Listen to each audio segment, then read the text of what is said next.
O eto pa, may isa pang DDS na bumabanat din. Alam nyo kung sino? Ay, walang iba ho, mga bossing. Si Baste Duterte. Lakaran din ito. Fake news din eh. Duterte apelido eh. Ano pa ba aasahan mo? Bakit to, mga kababayan? Sabi ni Baste Duterte, sabi dito sa balita ng politico.com.ph, October 2, 2025, mga bossing. Ngayong araw lang ho. Baste Duterte strikes back. Supreme Court asked to disbar Boying Remulla, Gibo Chodoro, at dalawa pang other over Duterte kidnapping. Ayan po, ano tawag nyo dyan? Hindi ba fake news yan? Di ba Sir Tony Ninobla? Caroline Makino? Meron po ba na kidnapping, mga kababayan, na sandamakmak yung kapulisan na nandoon? Meron po ba na mga kidnapper na papayag na mapukpok yung ulo nila ng cellphone na pagkalakas-lakas hanggang sa bumukol? Wala. Pag nangidnap, mga boss chief amo, sir, hindi ho patatagalin ng 10 oras yan o 12 oras. Kakalad ka rin agad ho yan, mga boss. Fake news. Kaya ho yung interim release na hinihiling nila, hindi ho mapayag-payagan eh. Dahil ho dito sa mga ano nila, kasinungalingan. Sarap ng tsaa.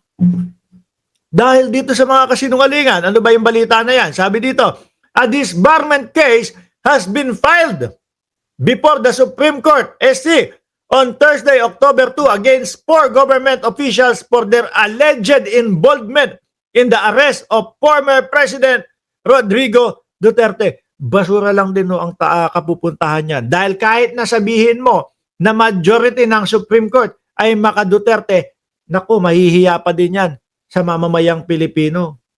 Napakahirap nung laban na ipinaglalaban nila. Yung sinasabi nila na kesyo daw kinidnap ang dating Pangulong Duterte. Sino namang ugok ang maniniwala? Ay, meron. May mga DDS pala sa bayan natin. Nakalimutan ko. Yan sila na lang ho, mga kababayan. Pero kahit na sabihin mo na yung Supreme Court, 15 o kung ilan man, yung mga inappoint ni Duterte dyan, hindi kakayanin at hindi masisikmura nila na payagan itong ganitong mga ka-fake newsan tapos ipadidisbar mo sila Remulla, sila Boying Remulla, Chodoro at yung dalawa pa ho. Engot moves yan, sabi ni Yulet Reyes Tomas. Wala, ito yung totoong mema ho. Totoong mema si Baste Duterte. No? Ang world takbo boxer in the world. Puro ano lang naman kasi si Baste eh. Puro ganun lang. Dada. Mga kababayan. Hahamon-hamon. Anak ng tinapa. Ilang beses nang naghamon. Hanggang ngayon, wala pa ding napapatunayan sa sarili. Kaya tinatawag na Barbie eh. Di ba? Kaya tinatawag na Barbie. Ay, Barbie. Si Torre, sasampalin ko yan pag nakita ko. Pangarap kong makasampal ng isang general. Ayun, hinarap siya face to face. Doon mismo, Davao pa. Saan pa? Sa loob ng sa loob po ng impyerno ni Kibuloy. Ay, imperyo, sorry. Patawad. Magkatunog ko kasi yung impyerno at yung imperyo, mga kababayan, kaya medyo lagi akong nadudula sa impyerno, no. Imperyo kumbaga kaharian, yung nasasakupan ni Buloyski. Di ba? Hinarap siya doon, mga kababayan. Si Atty. Torion ay aso ng mga Duterte, kaya sampa lang ng sampa ng kahit anong kaso para makatahol lang sila. Kaso, wala naman pong mga kwenta yung mga pinagsasasampa nila. No? Mahirap pong kampihan. Kahit nakakampi pa nila yung Supreme Court, mga bossing, di ko naman sinasabing ganun talaga, pero ganun yung naririnig-rinig natin na Supreme Court, puro yan, mga itinalaga ni dating Pangulong Duterte. Kahit na ganun, naku, nakakahiya pa din. Papayagan mo yung kidnapping, tapos sinasabi ng taong bayan, anong kidnapping doon? May warrant of arrest. Diba? Kompleto, warrant of arrest. Binasahan ng Miranda rights. Tapos tumagal pa ng 10 oras. Kaya ho talaga hindi mapayagan yung interim release ng dating Pangulong Duterte. Tingin ko ito yung mga dahilan po. Pag pinayagan, hindi na nila alam kung ibabalik pa ang dating Pangulong Duterte. Di ba? Kung ngayon pa lang nakakulong hindi nyo respeto ang ICC Tapos papayagan pa namin lumabas ng bansa. 100% naman mga boss G Pamo sir, hindi naman iuuwi yan sa Pilipinas. Ang ending ho niyan, kung sakali man may tumanggap, kung sakali kung sakali mga kababayan na may tumanggap sa dating Pangulo na dun sa bansa nila ilagak ang kanyang kulungan, ibang bansa ho yun, hindi ho Pilipinas yun. Yung ginawa ng Senado, yung botohan, waste of time. Sayang sa oras. Bakit? Natin, ipa-house arrest natin si dating Pangulong Duterte, ganito, bla bla bla bla. Mananatili pa ding request yan. At ang sabi ng ICC, nung mga nakaraang araw, hindi na makikinig kahit kanino pa.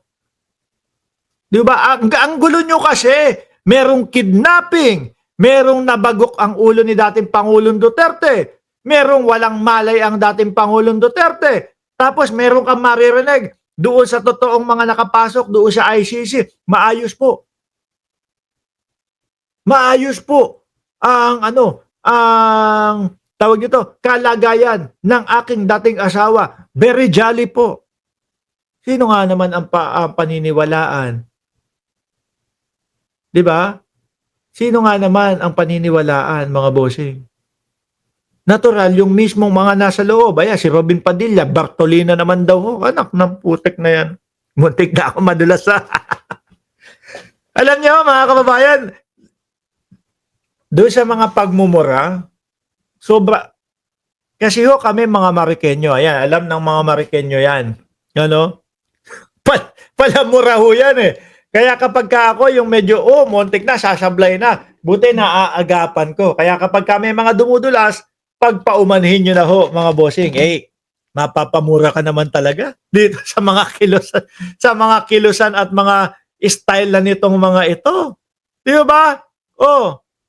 Nag-aaksaya ng panahon kung ano-ano ang inuuna, hindi unahin yung mismong problema nila doon sa ICC. Dagdag pa ho dito, mga kababayan. This is related with the kidnapping as well as expulsion of former President Rodrigo Duterte towards The Hague, Netherlands, said lawyer Israelito Torion. Umpisa pa lang po, dinadala pa lang po, nasa eroplano pa lang po. Pine-fake news na nila yung dating Pangulo Bungo, maalala nyo mga bossing?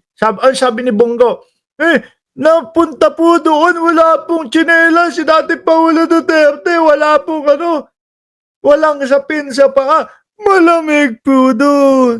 Makikita mo na sa aeroplano, nakasapatos. Ganda pa nung jutotos ng dating Pangulo. Di ba? Eto, ang mangyayari dito, basura lang din. Kasi tayong mga publiko, nakita ho natin yun. Nakita ho natin yun. Pag pinanigan ito, pag pinadispar itong mga to, ibig sabihin, sinasabi ng Supreme Court na kinidnap nga ang dating Pangulong Duterte. Di ba? Di ba? Naku po, sorry ito lang yung naiisip ko. Baka isipin ng mga karatig bansa natin o isipin ng mga kapitbahay nating bansa. Naku po, ano nangyari sa Pilipinas? Kidnapping. Kinatigan ng Supreme Court sa Pilipinas, kidnapping daw yung pagkaka-aresto kay Duterte. Samantalang kompleto, warrant of arrest. Sila pa yung namukpok ng cellphone sa ulo nung nag-kidnap. Mapagtatawanan ho tayo. Tingin ko lang mga kababayan. Dagdag pa, in light of the fact that the family has decided to file a disbarment complaint against these lawyers who happen to be high official of the land, acting mayor Sebastian Duterte decided to file it himself on behalf of the family. Expected lang yan. Sabi, meanwhile, Remulla said on Thursday that he is not surprised with the filing of the disbarment case, expected lang yan. Inaantay na pala kayo. Inaantay kayong mapagtawanan. Di ba? Nag-iingay ang mga DDS, sabi, nag-iingay ang mga DDS senators dahil sa katapusan nitong buwan ay lilitisin na si dating Pangulong Duterte.